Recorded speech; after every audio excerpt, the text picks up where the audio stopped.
Tras los fuertes aguaceros que cayeron en el Valle de Panchoy, la plazuela y mercado de artesanías de San Felipe de Jesús en Antigua Guatemala quedaron inundados. Los arrendatarios del mercado de artesanías aseguran que durante el invierno de cada año estas inundaciones son recurrentes, por lo que son afectados, pues reducen las ventas debido a que sus clientes no llegan a consumir sus productos. El mercado de artesanías abrió sus puertas al público el pasado fin de semana.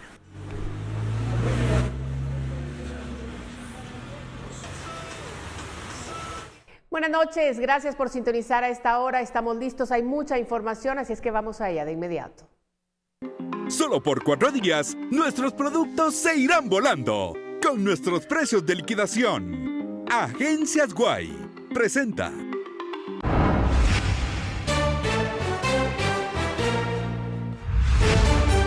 Abogados de Alejandro Sinibaldi no descartan solicitar que el exfuncionario se convierta en colaborador eficaz en casos de corrupción.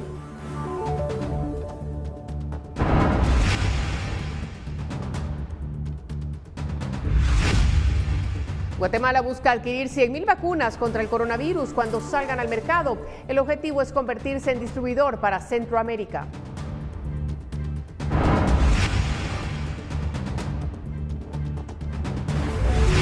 Lluvias y viento causan estragos en Zacatepeques y Chimaltenango. En Antigua Guatemala se inundó el mercado de artesanías de San Felipe.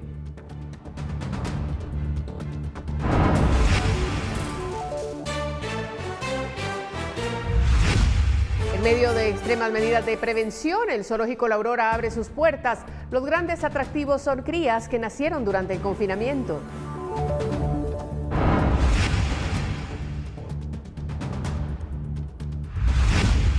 Demócratas critican a Donald Trump por su gestión de la pandemia y salen a la defensa del voto por correo.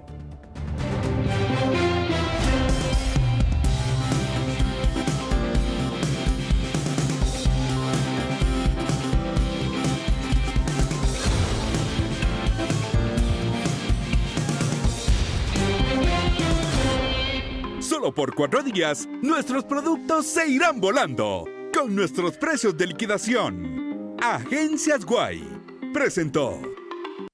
Guatemala realiza las gestiones para convertirse en uno de los primeros países en comprar la vacuna contra el coronavirus cuando ésta salga al mercado, según informó el ministro de Relaciones Exteriores.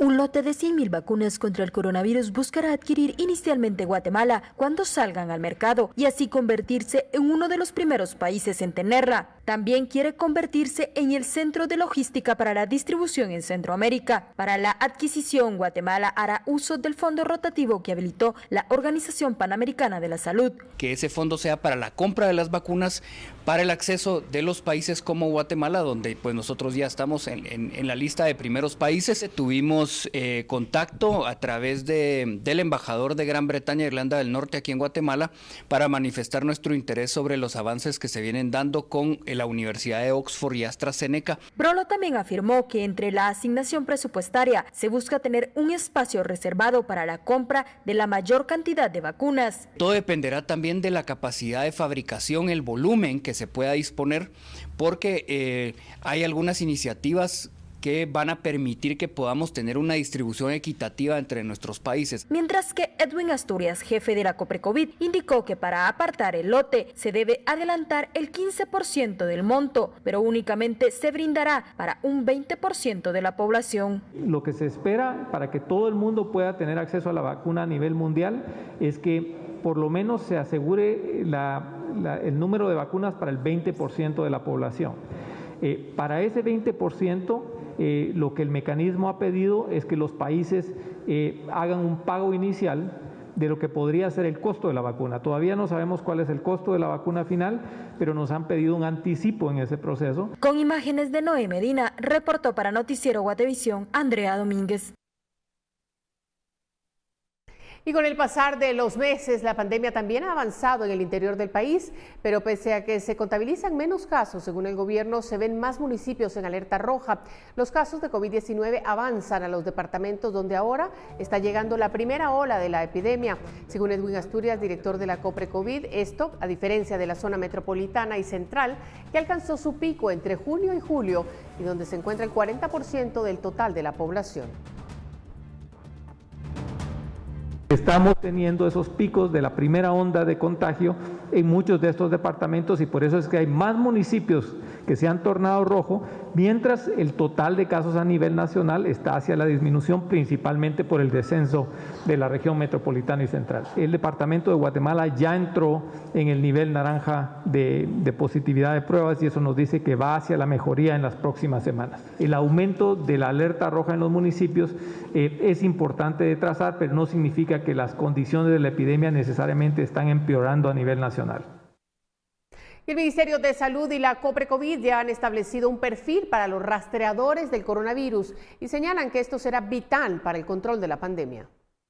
A nivel del área metropolitana, los rastreadores están comenzando, hay un proceso ya de trabajo que se está haciendo con la municipalidad, estamos por evaluar cómo va la estrategia la próxima semana, apenas acaba de comenzar hace semana y media, y tanto en Huehuetenango como en Totonicapán, ambas áreas de salud, así como los alcaldes estaban muy interesados en este proceso de rastreo y de encajonamiento del virus. Creemos de que hay un ímpetu muy rápido para poder, como dijo el viceministro Montúfar, de contratar a esos rastreadores lo antes posible. El perfil ya está trazado, no solo va a ser enfermeras, sino que posiblemente personas de nivel medio que puedan tener algún interés en salud y eso nos va a permitir contratar personas relativamente rápido. Y la más reciente actualización del Ministerio de Salud Pública y Asistencia Social señala que se diagnosticaron 1.118 nuevos contagios tras efectuar 4.100 pruebas.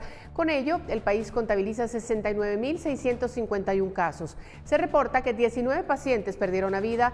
Con esto ya son 2.630 el total de víctimas mortales por la pandemia. Según autoridades del Ministerio de Salud, hubo 156 casos recuperados estimados durante las últimas horas y en total contabilizan 57.891 recuperados. El tablero da cuenta que actualmente hay 9.130 casos activos. Estos datos corresponden a la actualización del 24 de agosto, desde las 0 horas hasta las 23:59.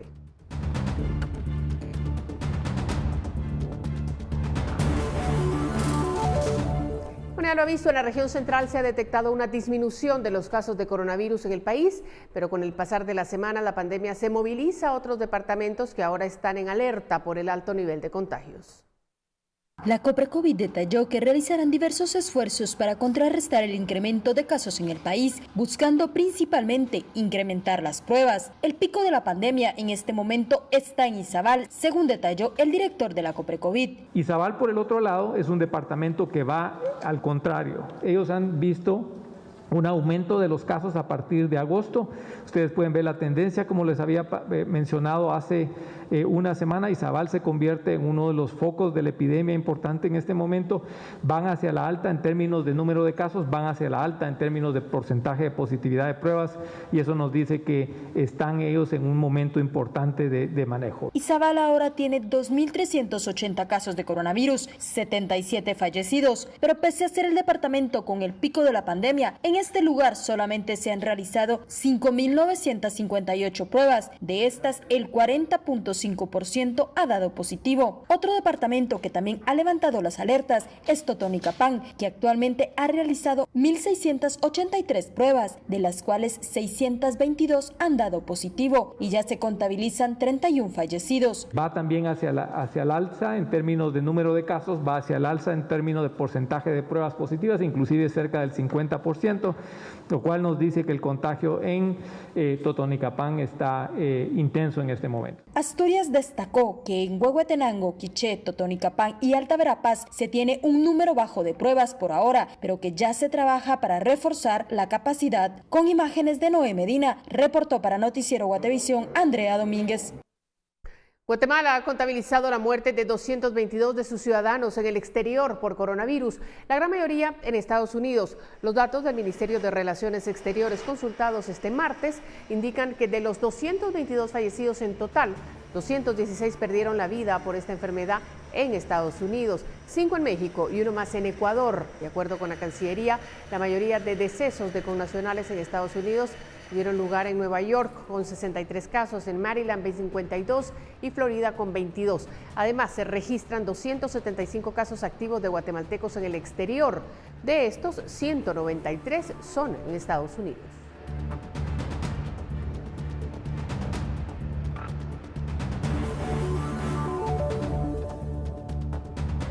Y un vuelo proveniente de Alexandria, Luisiana, Estados Unidos, trasladó a 95 guatemaltecos de regreso al país. El Instituto Guatemalteco de Migración informó que todos los connacionales que venían en el avión son hombres mayores de edad. El pasado viernes 3 de julio ingresó al país un vuelo que trajo 62 connacionales de regreso al país. Hoy está ingresando un vuelo de positivos recuperados de Alexandria, de los Estados Unidos. Gracias a Dios están en cuidado del Ministerio de Salud, en cuidado del Instituto Guatemalteco de Migración. Van a sus casas ya revisados, hoy vuelven a tener un chequeo. Tenemos el certificado de los Estados Unidos, donde ayer les volvieron a hacer y volvieron a salir todos negativos. Así que tenemos la certeza que están llegando a sus comunidades, están llegando sanos y salvos. Y continuamos con importantes noticias porque de imprevisto el Congreso de la República entró a conocer la prórroga al estado de calamidad vigente sin quórum necesario y tras varias horas con la sesión congelada, esta finalmente se levantó. Felipe Garrán nos amplía los detalles de una plenaria en la que ni siquiera se aprobó el orden del día. Felipe. ¿Qué tal, María Luisa? Buenas noches. Y así es, fue una plenaria tan movida que al final no se avanzó en nada. Como bien dices, no se aprobó ni siquiera el orden del día, el orden original que había sido establecido ayer mismo en la instancia de jefes de bloque no fue aprobado por el Pleno. Luego 2 diputados, por un lado Carlos Barreda y luego Aníbal Rojas, presentaron contrapropuestas para alterar la agenda del día y ninguna de estas fue aprobada por el Pleno del Congreso. Cuando esto no se aprobó, la Junta Directiva del Congreso metió a votación el decreto 17/2020, el cual establece la prórroga al estado de calamidad. Recordemos que este ha ido siendo prorrogado cada 5 de cada mes. Ahora correspondería la 6ª prórroga para el 5 de septiembre y, sin embargo, este tampoco logró el quórum necesario para ser conocido. Vamos a escuchar a 2 diputados, tanto de la Unidad Nacional de la Esperanza como de Semilla, que son de los partidos políticos que decidieron abandonar el hemiciclo en cuanto se dispusieron a conocer este decreto, el 17/2020. De manera ilegal empezaron a conocer el estado de calamidad.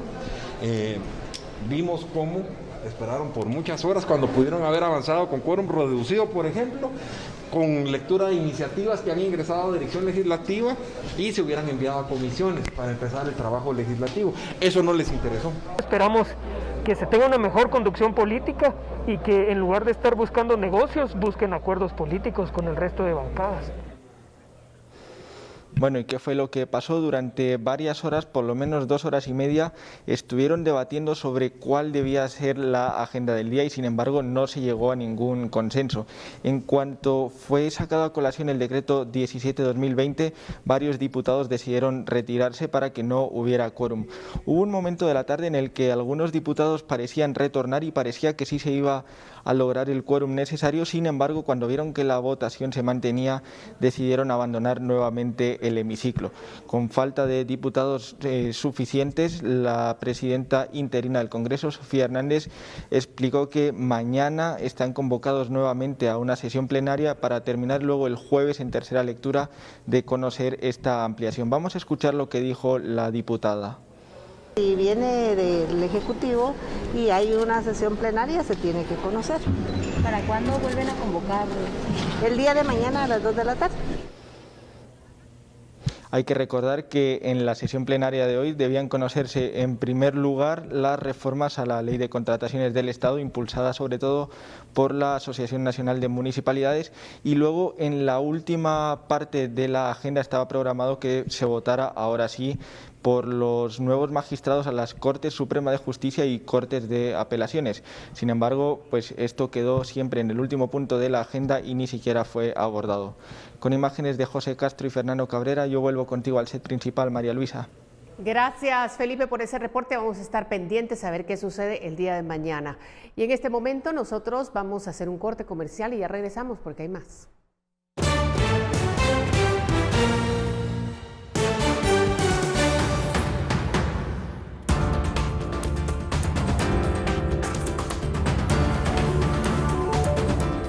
Abogados de Alejandro Sinibaldi no descartan solicitar que exministro de Comunicaciones pueda convertirse en colaborador eficaz. El detalle completo luego del corte.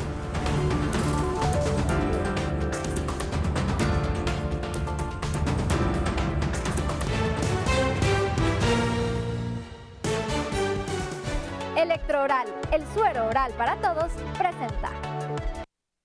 El abogado defensor del exministro Alejandro Sinibaldi no descartó que su cliente pueda optar a ser un colaborador eficaz de la justicia en casos de corrupción, pero aclaró que en la actualidad es prematuro afirmar esa intención debido a que no es el momento procesal para proponerlo.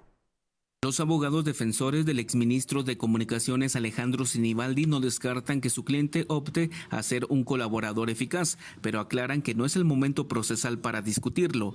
El exfuncionario, al ingresar a Torre de Tribunales el lunes último, dijo que siempre hubo personas arriba de él para tomar decisiones cuando fue ministro. Los abogados de Sinibaldi esperan las imputaciones de los casos. Sobre este punto tiene que tomar en cuenta que ahorita, como no tenemos todavía cuáles van a ser las imputaciones de forma ya fáctica, lo que le puedo asegurar es que en este momento todas las cartas están sobre la mesa. Tampoco le podría decir que esa va a ser una opción, tampoco se la puedo negar. Todo va a ir dependiendo realmente de conformidad con el avance que el proceso vaya teniendo. Una de las condiciones para que Sinibaldi pueda acceder a ser un colaborador eficaz del Ministerio Público es que no sea el líder de una estructura, como lo han señalado los constructores en casos anteriores, aunque su defensa argumenta lo contrario. Él lo que quiere es contar cómo es que realmente se dan todas las situaciones, quiénes participan en los procesos, constructores, supervisoras, entidades ejecutoras por parte de los ministerios, y cómo todo esto está coordinado o de alguna forma que no depende exclusivamente por decisión de él. Realmente lo que él quiere es que se entienda a detalle cuál es el engranaje por el cual se producen estas decisiones que al final de alguna forma pueden afectar los intereses del Estado. En los casos de corrupción, los colaboradores eficaces han obtenido suspensión de penas por confesar sus delitos, como la situación de Juan Carlos Monzón y Salvador González, alias ECO, en el caso cooptación del Estado. Reportó Edwin Pitán. Y vamos a continuar hablando del caso Sinibaldi. Declaraciones de testigos mantienen comprometido al exministro de Comunicaciones en 5 casos de corrupción. Los señalamientos surgen por negociación de obras, pago de deudas a empresarios y financiamiento de campañas electorales. El exministro de Comunicaciones Alejandro Sinibaldi está implicado en 5 casos de corrupción: cooptación del Estado, construcción y corrupción, Odebrecht, Transurbano y caso Arca. En cada proceso deberá de enfrentar imputaciones que se han expuesto ante jueces. Uno de los señalamientos es el que hizo en septiembre de 2018 su exasistente Annalise Herrera. Fuera de lo que era la parte operativa del ministerio, también estaba la parte de las comisiones que se le cobraban a los constructores. Se habló ya de las comisiones que se pagaban a través de facturación. Sin embargo, había una muy buena parte de comisiones que se pagaban en efectivo. El porcentaje siempre era relativamente el mismo, entre el 5 y el 15%.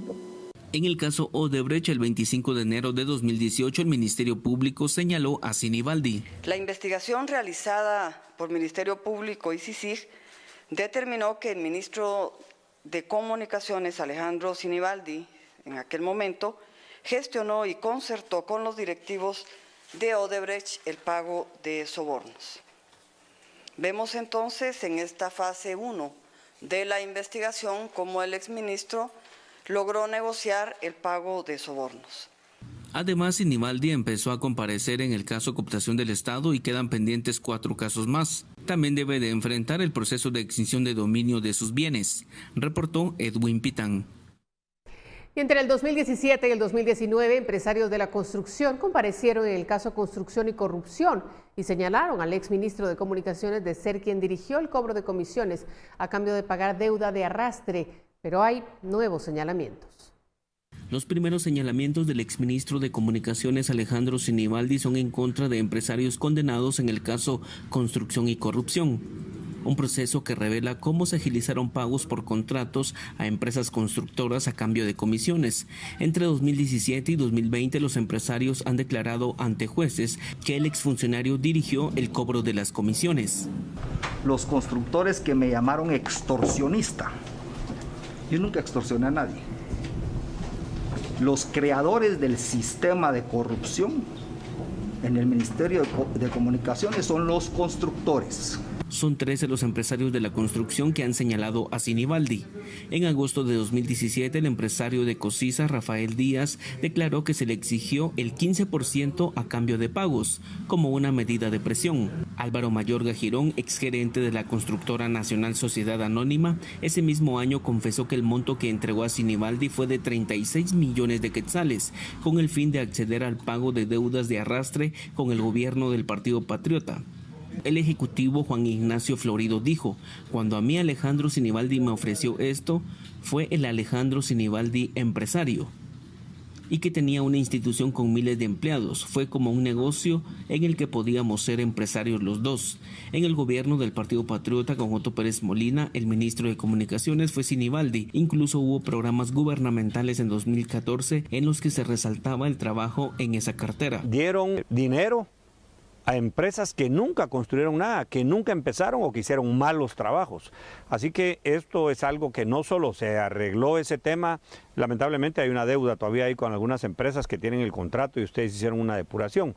Pero hoy es, Alejandro, ¿qué es lo que nos viene ahora para el año 2014?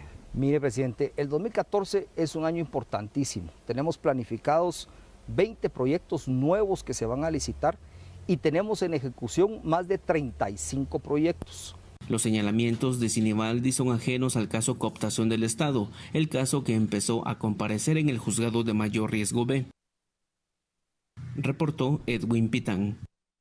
Miren, el regreso de Alejandro Sinibaldi no solo participó el Ministerio Público, ya que viajó a través de 4 países. La Cancillería guatemalteca gestionó con las embajadas y oficinas diplomáticas correspondientes para que se le permitiera volar hasta México, desde donde continuó por tierra hacia nuestra ciudad. El periplo para retornar a Alejandro Sinibaldi a Aparicio, a Guatemala, no solo supuso la implicación de 4 países, sino la participación de varias instituciones aquí mismo en Guatemala. Por un lado, es verdad que el Ministerio Público es quien lo requería para que enfrentara la justicia, pero el Ministerio de Relaciones Exteriores también jugó un papel importante para que pudiera cruzar esos 3 países además del nuestro. El Ministerio Público solicitó el apoyo únicamente para los trámites que deben hacerse en cada uno de los países donde él tuvo tránsito. Y de ahí ya correspondía al Ministerio Público todo lo demás, el procedimiento. Tapachula fue el último territorio extranjero que Sinibaldi pisó antes de entrar en Guatemala, pero para llegar a México antes debió salir de Italia, en donde se mantuvo oculto, y hacer escala en Países Bajos. Tomando en cuenta que por la pandemia las normas de viaje internacional se mantienen estrictas, sobre todo en Guatemala, en donde el aeropuerto internacional La Aurora aún no se abre, Cancillería gestionó con cada país de tránsito para permitirle el paso. Se hace a través de las embajadas y las misiones diplomáticas en cada uno de los países de donde se hizo todo el tránsito, para que pudiera retornar al país como otros, como igualmente se hace con todos los demás ciudadanos que necesitan regresar al país.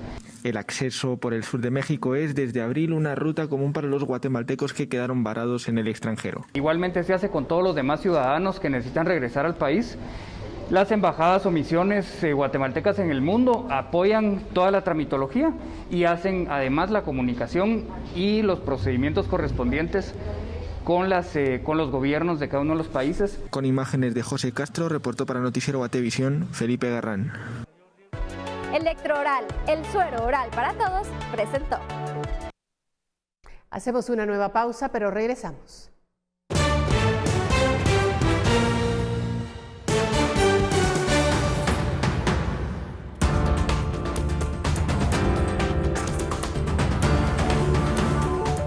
El zoológico La Aurora reabre sus puertas con extremas medidas de bioseguridad. Además, muestran a nuevos inquilinos del lugar.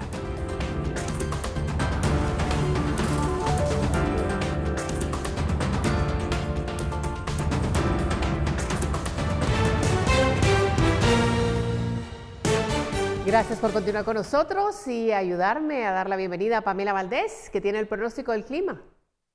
Muy buenas noches, Nora Elisa, qué gusto poderte saludar. Es momento de brindarle la información del clima para las próximas horas y de mañana para que usted en casa se prepare. Iniciamos con esta imagen satelital. Cabe resaltar que continuamos con cielos parcialmente nublados con altas probabilidades de actividad eléctrica y fuertes lluvias, especialmente sobre la franja transversal del norte. Para esta noche totalmente nublado en la mayoría del territorio nacional con altas probabilidades de actividad eléctrica, especialmente sobre la franja transversal del norte, como les comentaba. Y a través de esta gráfica del territorio le damos a conocer las condiciones de mañana para que usted lo pueda tomar en consideración, ya que esperamos principalmente tormentas eléctricas en horas de la tarde y parte de la noche para la meseta central, incluida la ciudad capital. Estas mismas condiciones se mantienen para la costa sur, desde la base del país, y para el resto de los departamentos esperaremos condiciones de cielos parcialmente nublados o cielos parcialmente soleados. Y las condiciones en los próximos 3 días, específicamente en la ciudad capital, esperamos para el miércoles, jueves y viernes principalmente tormentas eléctricas. Las temperaturas máximas se registran entre los 23 y 24 grados centígrados. Y por último, la salida del sol esperamos mañana a las 5 con 49 minutos de la mañana y se ocultará a las 6 con 18 minutos de la tarde. Hasta aquí yo con la información del clima. Regreso contigo, María Luisa. Y hoy el Zoológico La Aurora abrió nuevamente sus puertas al público después de permanecer cerrado por 5 meses a causa de la pandemia del coronavirus. Además, presentaron a los nuevos integrantes de distintas especies. Después de 5 meses de estar cerrado a causa de la pandemia del coronavirus, el Zoológico La Aurora abrió nuevamente sus puertas al público este martes. La reapertura va acompañada de estrictos protocolos de bioseguridad para evitar la propagación del COVID-19. Los que más vamos a nosotros pues pedirle a la población que cumpla es el uso constante de mascarilla durante el recorrido, el distanciamiento social de 1.5 metros entre cada persona. Se va a utilizar el término de las burbujas familiares, que van a ser de 6 personas como mínimo o como máximo más bien, y no se va a permitir la interacción de estas personas con otros grupos de visitantes. Las medidas se han tomado desde el parqueo. Los sitios habilitados para dejar el carro se encuentran marcados, esto con el fin de no causar aglomeraciones. Posteriormente, la toma de temperatura en la entrada del zoológico. Si alguien presenta un registro de 38 grados, no se le permitirá el ingreso, y al igual que a los acompañantes. También se debe aplicar el gel antibacterial y pasar por los pediluvios para desinfectar los zapatos. Tenemos 3 estaciones de toma de temperatura. Al momento pues de que alguna persona llegara a presentar algún síntoma o la temperatura alta, pues se le va a pedir que abandone las instalaciones del parque, se da aviso a las autoridades de salud y ellos ya van a ser los encargados de hacer todo el procedimiento que sigue. En el área de restaurantes, las mesas se ubicaron a 2 metros de distancia entre cada una, y después de que una familia la utilice, un equipo de limpieza desinfectará el lugar. Se permiten grupos de máximo 6 integrantes. Los niños de 2 a 12 años pagan 16 quetzales, los jóvenes y adultos 35 y los adultos mayores 21 quetzales. En la primera hora de reapertura ya habían ingresado al parque 84 personas. Al momento de que alguna familia se siente y pues deje vacío el lugar, las personas encargadas del mantenimiento de limpieza y desinfección van a aplicar los protocolos de limpieza que nosotros ya tenemos establecidos. Van a aplicar las soluciones químicas o pues no químicas amigables con el ambiente para que quede desinfectada toda el área. Igualmente va a ser en los módulos de los sanitarios, se va a hacer una desinfección con una termonebulización, entonces no va a haber un posible contagio o foco de infección.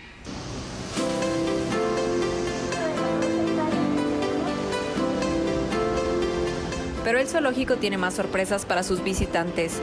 Durante el confinamiento nacieron varias crías de distintas especies, entre ellas el pequeño hipopótamo, hijo de Dorinda y Orejitas. Tiene 1 mes de nacido y le apodan el buzo porque sale a respirar pero rápido vuelve al agua.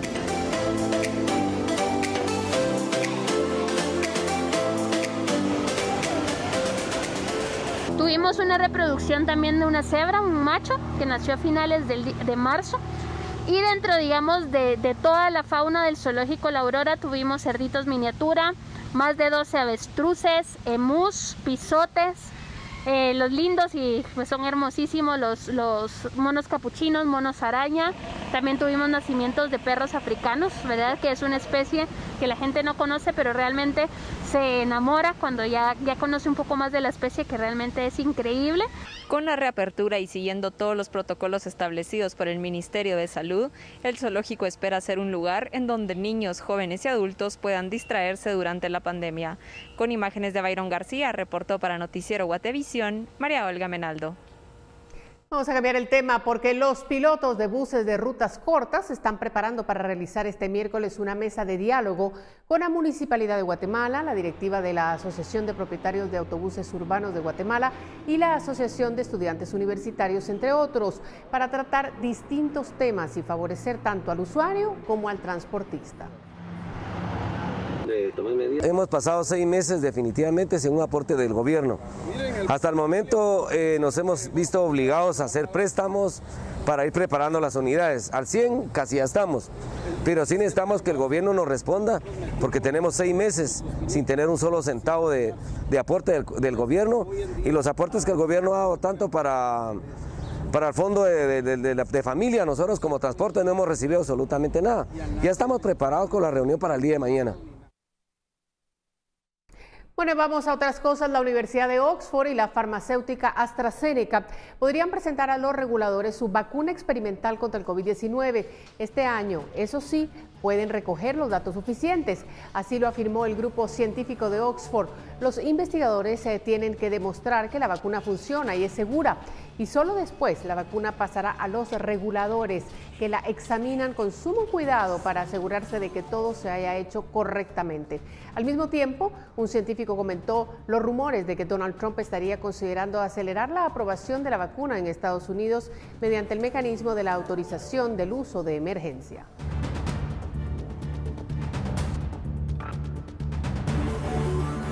Y en Estados Unidos se produjo otra noche de disturbios y vandalismo que ha sacudido la ciudad de Kenosha, en Wisconsin, donde los manifestantes han incendiado tiendas y automóviles y se han enfrentado a la Guardia Nacional y a la policía. El toque de queda no impidió que los manifestantes, algunos de ellos armados, tomaran las calles de Kenosha por segunda noche consecutiva. La policía respondió con balas de goma y gases lacrimógenos. Las protestas empezaron después de que el pasado domingo un agente disparara al menos 7 veces por la espalda a un hombre afroestadounidense que supuestamente estaba desarmado. La víctima, identificada como Jacob Blake, de 29 años, fue hospitalizada en estado grave.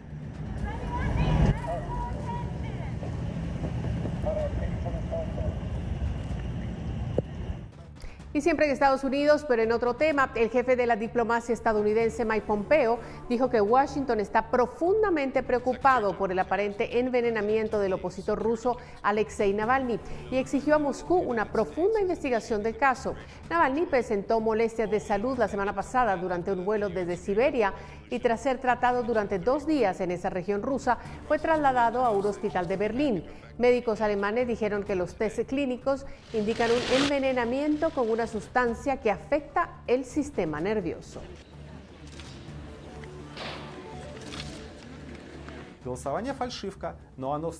Y la tormenta Laura se convirtió en huracán en el Golfo de México con vientos de 120 kilómetros por hora. Amenaza a la costa estadounidense. El Centro Nacional de Huracanes espera que Laura se fortalezca antes de llegar el miércoles a las costas del sureste de Luisiana y parte de Texas. El gobernador de Luisiana indicó que se espera que el ciclón toque tierra, al menos como un huracán de categoría 3, y llamó a la población a prepararse.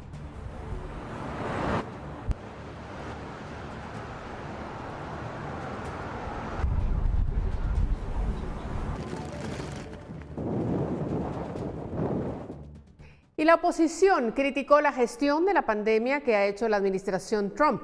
Eso y la defensa del voto por correo fueron los 2 temas en que centraron sus críticas la cúpula del Partido Demócrata tras la primera jornada de la Convención Republicana. Hasta ahora, la Convención Republicana ha tocado temas como el socialismo, la economía y las demandas sociales para reducir fondos a la policía ante acusaciones de racismo sistemático. Sin embargo, los demócratas han centrado sus esfuerzos en criticar la gestión de la pandemia que ha hecho la administración. El candidato presidencial de la oposición, Joe Biden, compartió esta imagen en su cuenta de Twitter junto al comentario "no tenía por qué ser tan malo", en referencia al número de casos de contagios de COVID-19 en el país. La candidata demócrata a la vicepresidencia, Kamala Harris, instó a proteger el servicio postal estadounidense. El presidente Donald Trump y otros oradores de la convención republicana acusaron a la oposición de querer ganar las elecciones a través de un presunto fraude electoral con el que el mandatario vincula el voto por correo. Una afirmación que las cifras y los estudios pasados no avalan. En la segunda jornada de la convención republicana, las miradas estarán puestas en Melania Trump. La primera dama ofrecerá un discurso desde los jardines de la Casa Blanca.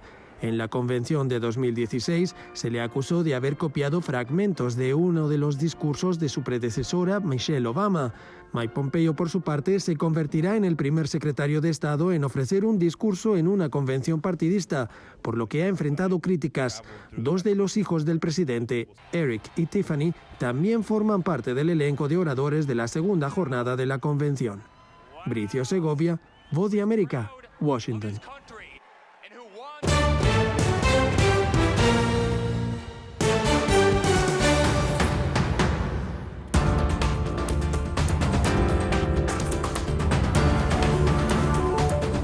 ¿Cuáles son las perspectivas económicas para el año próximo con la nueva normalidad? Expertos tienen proyecciones de este tema. Más en breve.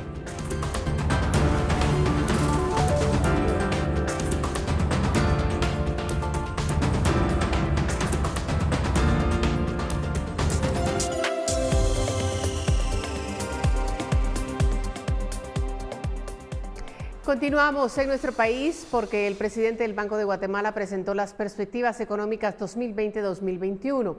Destaca que los distintos sectores ya se están recuperando, por lo que el crecimiento del próximo año podría ser de un 3%.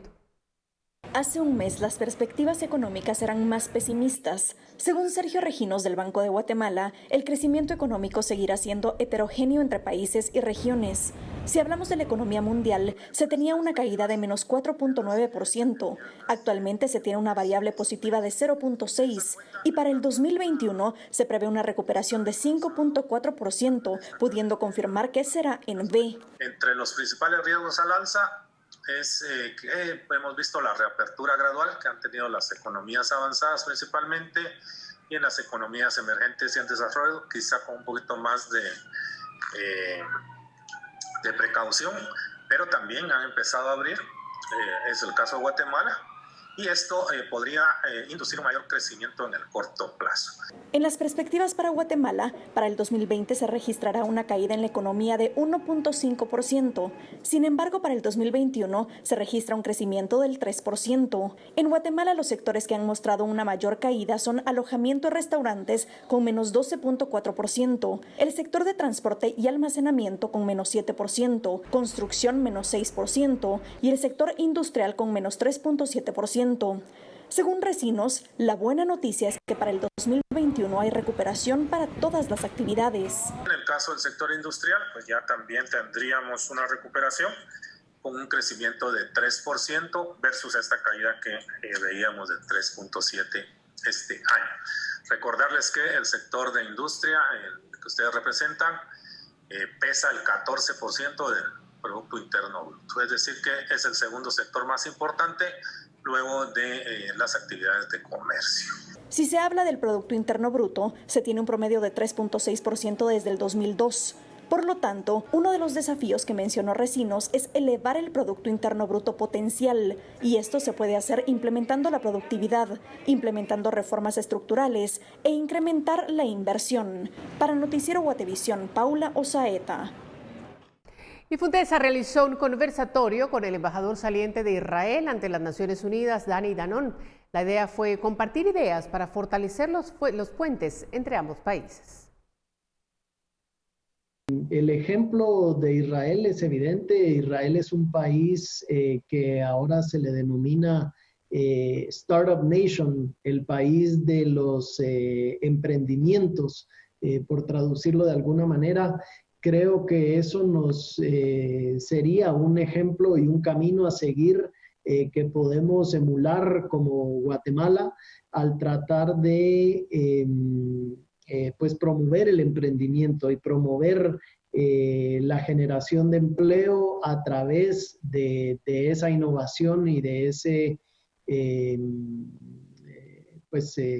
la adopción de la tecnología.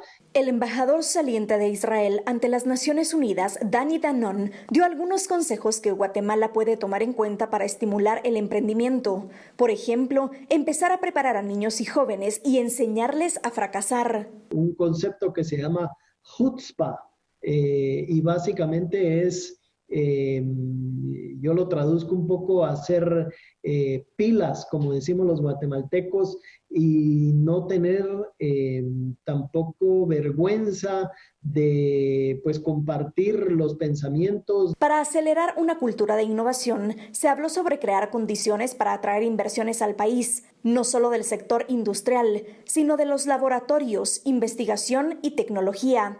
En el conversatorio surgió la idea de hacer un acuerdo entre Estados Unidos, Israel y Guatemala para desarrollar iniciativas donde se potencialicen los cambios en las cadenas de suministro. Para Noticiero Guatevisión, Paula Osaeta.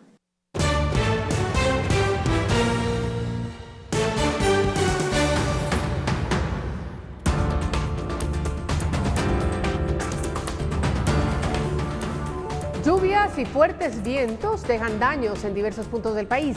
¿Qué reportan las autoridades? En minutos, más información.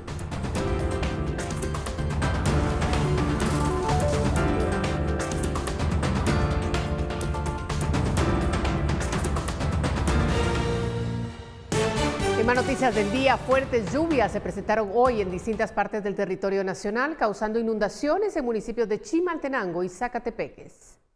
Fuertes lluvias causaron inundaciones este martes en calles y viviendas en varios municipios de Chimaltenango y Zacatepeques, en donde los cuerpos de socorro debieron utilizar equipos de bombeo para succionar el agua y minimizar los riesgos para las familias. Autoridades de Conred informaron que los municipios afectados son Patzún y El Tejar en Chimaltenango, mientras que San Felipe de Jesús en Antigua Guatemala. Otros municipios que también presentaron fuertes lluvias fueron Pastores, Zumpango, Antigua Guatemala, San Juan Alotenango, San Lucas Zacatepeques, Santa Lucía Milpas Altas y Jocotenango. Reportó para Noticiero Guatevisión, María Olga Menaldo. Y vecinos del Cantón Norte, Manzana 18 del municipio de Patzún, Chimaltenango, fueron sorprendidos esta tarde por un ventarrón. Según los bomberos municipales departamentales, al menos 12 viviendas fueron afectadas. Las láminas de los techos volaron y la milpa resultó dañada. Hasta el momento solamente se contabilizan daños materiales.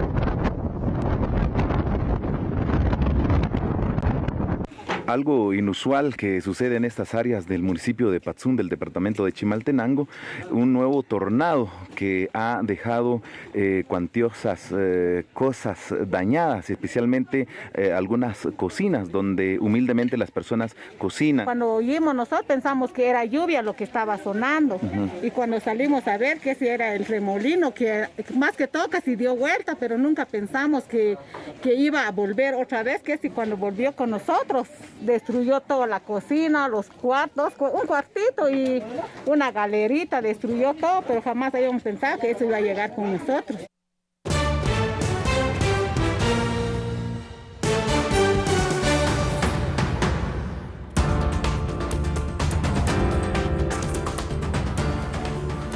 ¿Permitirá el Barcelona la salida del astro Leo Messi? ¿Qué opinan seguidores de este club? Tenemos más en breve.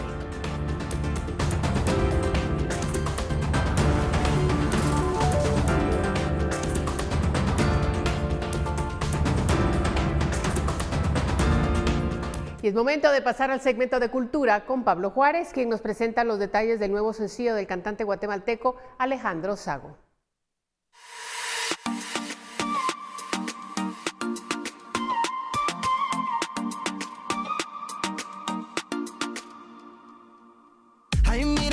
camina, el tono en su piel y su cabello me domina, su belleza incomparable me fascina. El cantante guatemalteco Alejandro Sago regresa a la escena musical con su nuevo tema Mi Pecado, el cual es una sátira de las formas en las que los hombres buscan aproximarse a una mujer en lugares como bares y discotecas. El nombre del sencillo es Mi Pecado. Es realmente un sencillo un poco que hice de broma, digamos, porque como estuve viajando por tanto tiempo y conociendo a tanta gente de todo el mundo, lo que hice fue tomar cómo miraba a muchos distintos hombres de muchas distintas partes del mundo intentar ligar con mujeres. Entonces tomé todo lo que vi de todas estas distintas personas y lo puse, digamos, en una canción. Es un tipo de broma, de sátira a esa situación, digamos. Es una canción latina, reggaetón en realidad. Llevaba ya un tiempo sin hacer de este tipo de canciones, pero la verdad es que esta canción fue pensada para fiesta. Sago comenta que el tema y su videoclip ya están disponibles en plataformas digitales. Eres tú, mi pecado que me tiene en vicio. Dime todo lo que te parece guay. Contigo siento que la vida ya me dio un like. Hacemos una luna llena en Dubai. Navegando en mi velero te viniste. Me enamoré de una seductora. El video está disponible en mi canal de YouTube, Alejandro Sago Vlogs. Ahí mismo pues lo pueden encontrar. Pueden ir a darle cariño, pueden ir a darle odio, pueden ir a darle lo que quieran, pero denle algo. Es broma. Está por ahí para que lo disfruten, para que lo compartan. Y nada, es que le agradezco mucho a todas las personas que a ver y a escuchar. Mi música la pueden encontrar en todas partes, en Spotify, Deezer, iTunes, Apple Music, hasta en SoundCloud o donde sea. Y en todo el resto de mis redes solo tienen que buscar Alejandro Sago y ahí van a encontrar todo lo que estoy haciendo, que además de la música son los blogs y videos para YouTube, Facebook y otras plataformas. Reportó para Noticiero Guatevisión, Pablo Juárez. Si le dije hola, pasando el tiempo pasamos a solas. Tu flow tan sexy que me descontrola. Me enamoré de una seductora. Me hizo ojitos y le dije hola. Pasando el tiempo pasamos a solas. Tu flow tan sexy que me descontrola. Bueno, y vamos a otra cosa, porque aunque la Organización Panamericana de la Salud mostró su preocupación por la realización de actividades masivas en Nicaragua, el gobierno del presidente Daniel Ortega sigue invitando a la ciudadanía a participar de eventos públicos como juegos de béisbol y caminatas partidarias. Informa Donaldo Hernández de La Voz de América desde Managua. Las recientes convocatorias del gobierno de Nicaragua para que la ciudadanía acuda a ver los partidos de béisbol y participe de actividades partidarias preocupa a organizaciones médicas independientes, las cuales advierten que el COVID-19 sigue representando un peligro. El hecho de convocar a actividades masivas más bien lo que propicia es un crecimiento de la cantidad de casos. El doctor Donald Moncada, quien integra la Unidad Médica Nicaragüense, critica que a pesar de que la Organización Panamericana de la Salud advirtió que los eventos masivos podrían provocar un rebrote de la pandemia, el gobierno sigue sin implementar medidas de distanciamiento social o físico. No aceptan que hay una transmisión comunitaria en Nicaragua y por eso están tomando ninguna acción en función de detener la pandemia. En este sentido, funcionarios estatales como el diputado Carlos Emilio López insisten en que todas las pandemias, incluidas el COVID-19, han sido aplacadas por el sistema sanitario. No solamente el COVID-19, Nicaragua desde hace años ha sido exitoso en el combate al chikungunya, al Zika, a la influenza, al H1N1, entre otras epidemias. Sin embargo, la Organización Panamericana de la Salud alega que no hay transparencia en las cifras oficiales del gobierno. Donaldo Hernández, Voz de América, Managua. Llegamos al final, una hora completa de información, agradeciendo como hacemos todas las noches su preferencia. Regresamos mañana con más información. Eres admirable, porque sin importar las circunstancias, demuestras esfuerzo, entrega y dedicación en tu trabajo. Por eso, hoy Ducal te rinde un sincero homenaje, porque continúas llevando los frijoles a la mesa. Es momento de estar unidos. Frijoles Ducal.